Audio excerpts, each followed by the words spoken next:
ভোটের বিনিময়ে কেউ যেন জান্নাত বিক্রি না করে। সেজন্য কি ওইটা পুরা ইসলাম হয়ে গেল?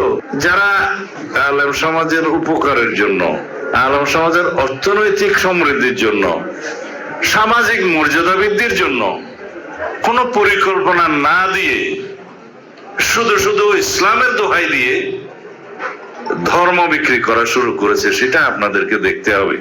এই ইমাম, মুয়াজ্জিন এবং খতিবরা রাষ্ট্রীয়ভাবে আগে কখনো স্বীকৃত কোনো ভাতা পেতেন না, স্বীকৃতি পেতেন না, তাই তো?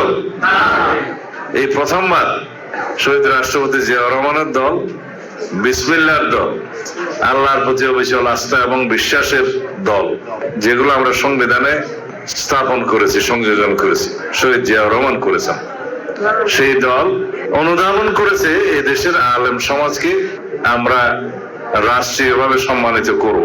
ভাতার পরিমাণ যাই হোক, রাষ্ট্রীয় তহবিল থেকে একটা ভাতা আসবে ইমাম সাহেবদের জন্য, খতিবদের জন্য, মুয়াজ্জিনদের জন্য।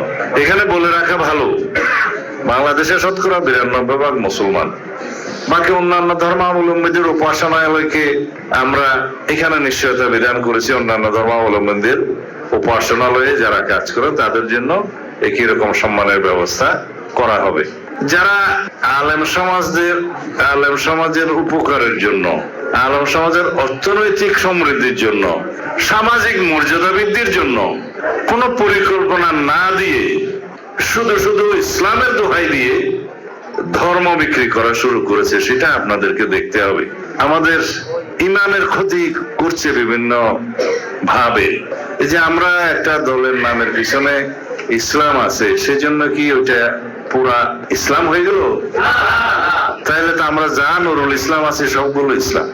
এইভাবে এটা বিভ্রান্তি সৃষ্টি হচ্ছে, বিশেষ করে নারী সমাজের মধ্যে।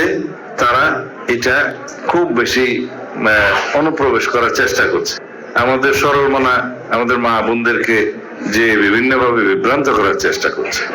যদি কোনো মার খাতে ভোট দিলে জান্নাত পাওয়া যেত, তাহলে আশরাফুল উলুম মাদ্রাসার মধ্যে পড়াশোনা করার দরকার কি? আমি শুনছি ভিডিওতে কেউ কেউ বলছে, এইবার যদি আল্লাহর দিকে তাকাইয়া, রসুলের দিকে তাকাইয়া যদি দয়া করে এই মার্কায় একটা ভোট দেন, তাহলে পরে জান্নাত নিশ্চিত। নাউজুবিল্লাহ। সামান্য দুনিয়াদারির জন্য, দুনিয়ার জন্য দিনকে বিক্রি করে দেয়া, এর চাইতে বড় জুলুম আর কিছু আছে? তো সুতরাং এইগুলোর বিপরীতে, আমি তো বাঙাল মানুষ, আমি বললে মানুষে কম শুনবে, কিন্তু আপনারা সবাই আলেম, আপনারা দিনের রক্ষক, দিনের প্রচারক, ইসলামের রক্ষক, প্রচারক। আপনারা এই কথাগুলো দয়া করে সর্বত্র বলবেন, দুনিয়ার জন্য দিনকে যেন কেউ বিক্রি না করে।